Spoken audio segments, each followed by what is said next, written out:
just yesterday, we ratified the enterprise-based education and training law framework. And the good secretary was with us during the LEDAC meeting when no less than the president himself tasked this representation in our group here in the Senate to help him pass this very important landmark piece of legislation. But let me pound again on the importance of having a tracer initiative, Madam Chair, because perhaps if you would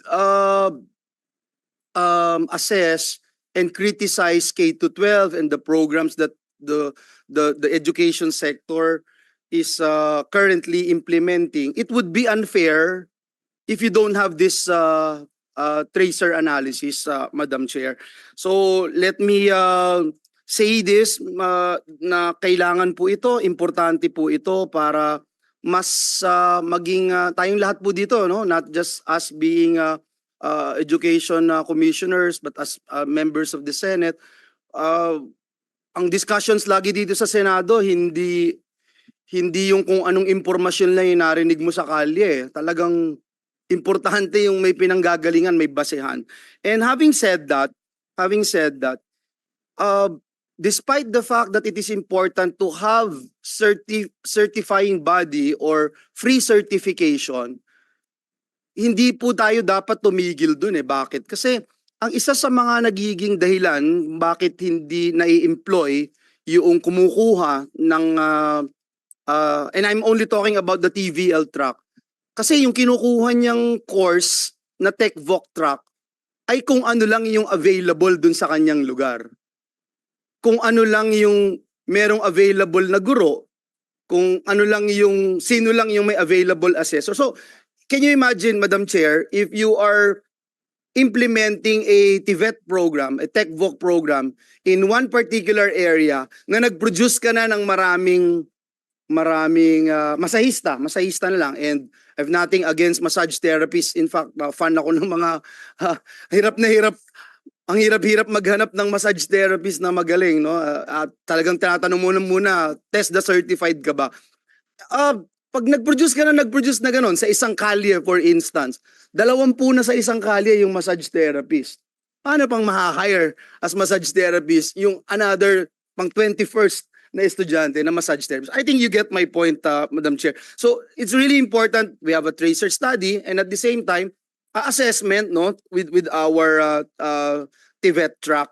Para po sa akin, with the passage also of the Trabaho para sa Bayan law, full swing na po sila ngayon. In fact, in the next couple of weeks, we will be receiving the report of the regional consultation being done by the Trabaho para sa Bayan Council headed by the NEDA.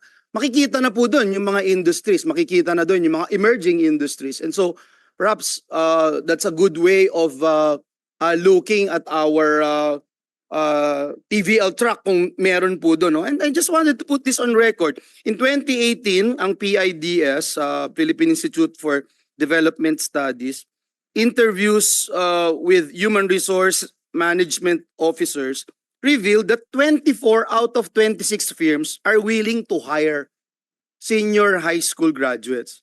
However, 22 out of 26 companies have hiring conditions, such as requiring certain competencies or skills, improved work immersion, and hiring only in low positions. So I think yung una, certification will help. Pangalawa, yung convergence ng DepEd at TESDA, marami po tayong programs dyan. May Training for Work Scholarship Program, may Special Training for Employment Program, mayroong community-based training program, etc. Also in 2020, PIDS reported that only a little over 20% of senior high school graduates participate in the labor market. Isa pa ho ito, no? And more than 70% proceeded to pursue further studies. So 20% lang.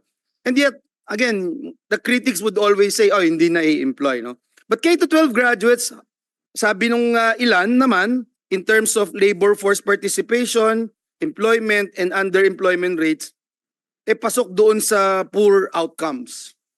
And last but not the least that I'd like to share, yung Philippine Business for Education's 2024 Jobs Outlook Study reveals a growing openness among employers to hire K-12 graduates. 4 out of 5 are willing to hire, in fact, no, ng senior high school graduates. 2 out of 5 are ready with policies in place to hire them. But more needs to be done, I believe, considering that job skills mismatch persists with the graduates of our senior high school. And that brings me to the importance of the passage of the enterprise-based education training law. Na-ratify na po ito. This is now going to be enrolled and for the signature of the president. So ang question ko, Madam Chair, sa DepEd is can the department actually establish an equivalency program for IBET certificates earned through the general IBET programs? Kasi NC1, NC2 din po ito eh. With the participation, of course, of the enterprises, no? And this NC1, NC2 would not exceed 6 months, Your Honors. So, pwede po itong makredit sa senior high school, and I believe this will also help in the employability of our graduates. So, again, the question goes back to DepEd if the department can actually establish an equivalency, or baka meron na po dyan, hindi ko lang po alam, no? Equivalency program for our enterprise-based education and training graduates. Thank you, Your Honor. So many good points made.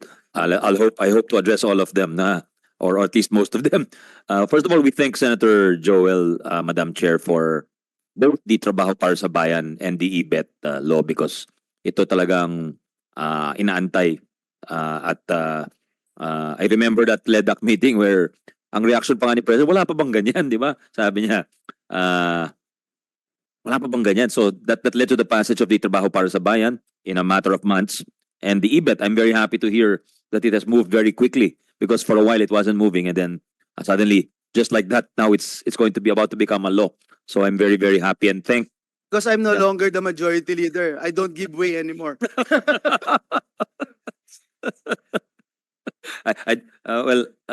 Babalik ba si Senator Tol? Joke lang. Joke lang po. Anyway, I'd like to give him credit for that and thank him, because it's going to be a big, big help to those, to everyone. I mean, to employers who will have better employees. It would be a big help to our educational system. And I guess I'll tackle the latest issue first regarding the possibility of having an equivalency. Pwede po, pwede po. We just need to work very closely with industry. We need to work very closely with TESDA, and which we are already doing, and we look forward to the tenure of Sec Kiko. Hopefully he can be the second coming of Joel Villanueva at TESDA. I repeat, because I'm not here. I hope Sec Kiko can be the second coming of Joel Villanueva at TESDA. So, kung may EDCOM too, baka may TESDA man too. No, but seriously, because I remember during Sec Joel's time, the hiring rate of the BPOs increased dramatically because of some of the offerings, because he was working very closely with industry. Nakikinig po siya anong kailangan ng industriya. And he came up with very responsive or modules which were very responsive to the needs of industry. So ganun din po, on using that model, we have so many new industries or disciplines emerging. And I understand TESDA is only in a number of them. I think they're only in 20 plus industries, Your Honor. E sa dami po ng industriya sa mundo. Emerging industries alone, cybersecurity, data analytics, data science, all of these, I think. There's a future short of getting a bachelor's degree. Maraming micro-credentials, which I think the gentleman is alluding to, Madam Chair. Gusto talaga natin yon. At yung sinabi niya na huwag dapat maliitin yung graduates ng TechVoc, I totally agree with him. At even na ni Presidente, we played the video earlier, Your Honor, Madam Chair, where the President said that the hiring rate of TVET graduates is very high. So he's a believer in that.